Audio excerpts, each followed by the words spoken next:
Hello and अस्सलाम वालेकुम to everyone. Dear student, कैसे आप लोग? उम्मीद करता हूँ सब ठीक ठाक होंगे। डियर स्टूडेंट, आज का हमारा टॉपिक ऑफ डिस्कशन है cell wall inhibitors.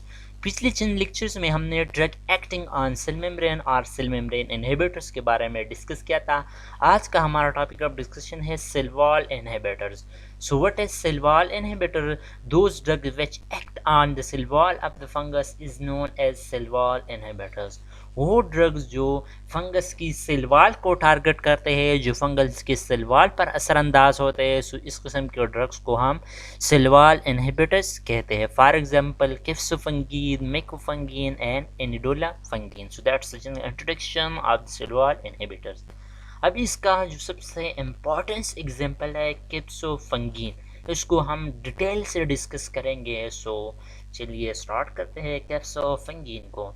So what is caspofungin? Caspofungin is a first and prototype of echinocandin. सो सबसे पहले हमें इकिनोकिंडीन के बारे में मालूम होना चाहिए कि इकिनोकिंडीन एक्चुअली किस तरह की क्लास ऑफ ड्रग है। So echinocandin is a chemical class of drugs which act on the fungal cell wall. ये echinocandin जो है ये एक क्लास ऑफ ड्रग्स है जो फंगस की सेल वाल पर असरअंदाज होता है, जो फंगल के सेल वाल को इनहिबिट करता है, फंगल के सेल वाल को डिस्टर्ब करते हैं।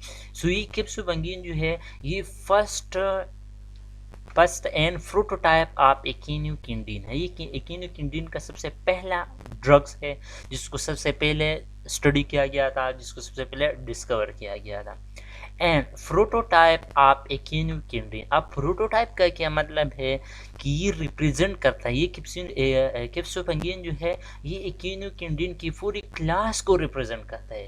ये इकिनोकिंडीन का जो होल प्रॉपर्टी है ये किप्सोफंगीन रखते हैं। तो इस वजह से जो है हम ये कह सकते हैं कि ये किप्सोफंगीन जो है प्रोटोटाइप ऑफ इकिनोकिंडीन है, ये पूरे इकिनोकिंडीन की क्लास को रिप्रेजेंट करते हैं। इकिनोकिंडीन की होल जो प्रॉपर्टी है ये किप्सोफंगीन रखते हैं। सो इस वजह से जो है ये प्रोटोटाइप ऑफ इकिनोकिंडीन है। And work by inhibiting the cell wall of the fungus. काम किस तरह करता है? सो ये इनहिबिट करता है किस चीज़ को? सेल वॉल के सिंथेसिस को इनहिबिट करता है। किस चीज़ की सेल वॉल को? फंगस के सेल वॉल को।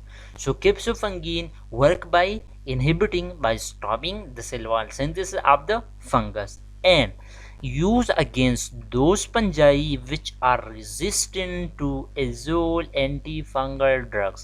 और उन फंजाई के लिए ये किप्सोफंगीन यूज हो जाता है which are resistant to azole antifungal drug.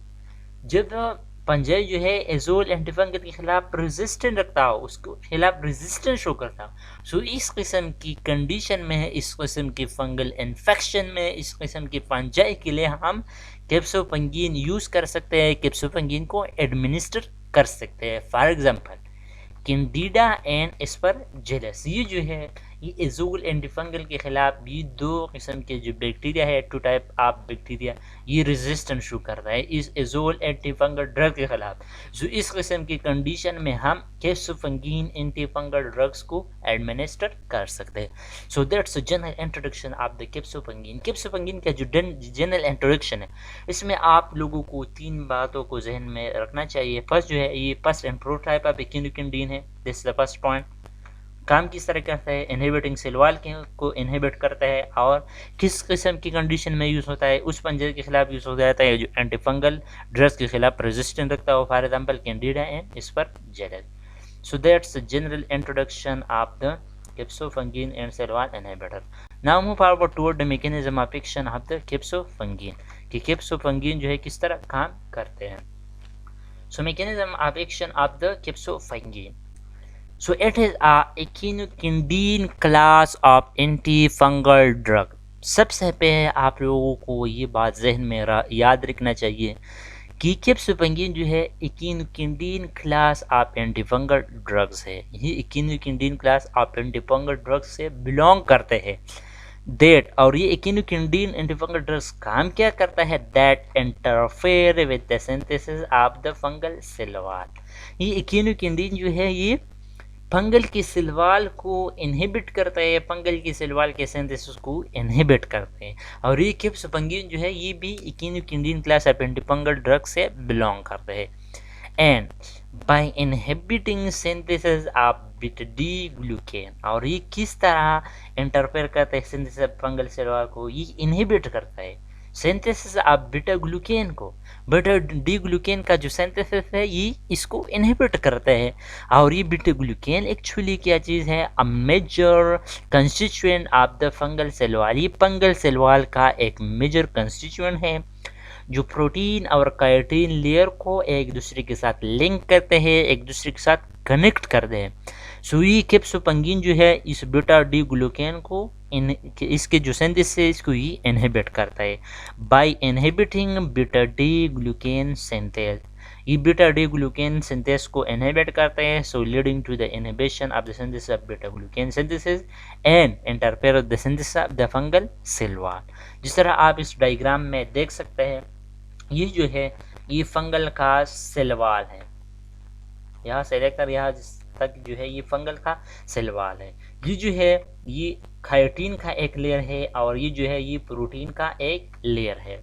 और इसके बीच में ये जो कनेक्शन है, ये जो लिंक है जो काइटिन और प्रोटीन के लेयर को एक दूसरे के साथ मिलाता है, ये लेयर किस चीज़ का है, ये लिंक किस चीज़ का है, ये बीटा डी ग्लूकेन है जो इस प्रोटीन की लेयर को और इस काइटिन की लेयर को एक दूसरे के साथ मिलाते हैं।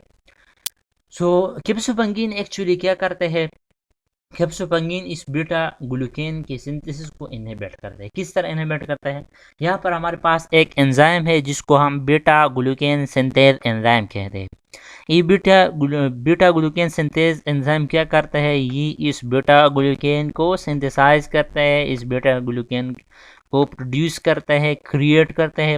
और ये बीटा ग्लूकेन जो है फिर यहाँ पर आकर काइटिन और प्रोटीन की लेयर को एक दूसरे के साथ लिंक करते हैं, एक दूसरे के साथ कनेक्ट करते हैं।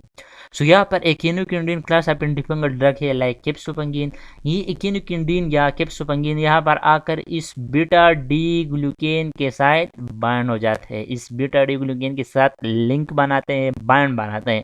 सो यहाँ पर जो बीटा ग्लूकेन का सिंथेसिस होता है, सो यहाँ पर ये इनहिबिट हो जाता है। सो यहाँ पर ये जो लिंक है वो ख़त्म हो जाता है। सो जब ये लेयर ख़त्म हो जाता है, सो क्या हो जाता है, यहाँ पर जो प्रोटीन लेयर है वो काइटिन से सेपरेट हो जाता है and leading to the weakening and finally death of the fungus cell. So that's the general introduction of the caspofungin and especially useful for Aspergillus and Candida। और ये इस bacteria Aspergillus and Candida bacteria के लिए ये useful होता है। Not active orally and given IV, ये जो है ओरली हम नहीं दे सकते हैं क्योंकि ये नॉन एक्टिव है जब हम इसको ओरली एडमिनिस्टर करते हैं, एंड गिवन आईवी, और इसी वजह से जो है हम इसको आईवी एडमिनिस्टर करते हैं। Highly bound to serum protein, ये जो प्लाज्मा प्रोटीन है या सीरम प्रोटीन के इसके साथ इसका जो बाउंडनेस है वो बहुत ज़्यादा है। So that's the mechanism of action of the कैप्सोफंगिन। Now move forward toward the ADR and uses of the कैप्सोफंगिन। So caspofungin में produce rashes, vomiting, hypoglycaemia and joint pain. जब हम कैप्सोफंगिन को यूज़ करते हैं तो इस वजह से जो है रेशी प्रोड्यूस हो सकता है, वोमिटिंग भी हो सकता है, हाइपोग्लिसेमिया जो है इसकी वजह से हो सकता है, और इसी साथ साथ जॉइंट का पेन भी इसी कंडीशन में प्रोड्यूस हो सकता है। And now move forward toward the uses of the कैप्सोफंगिन।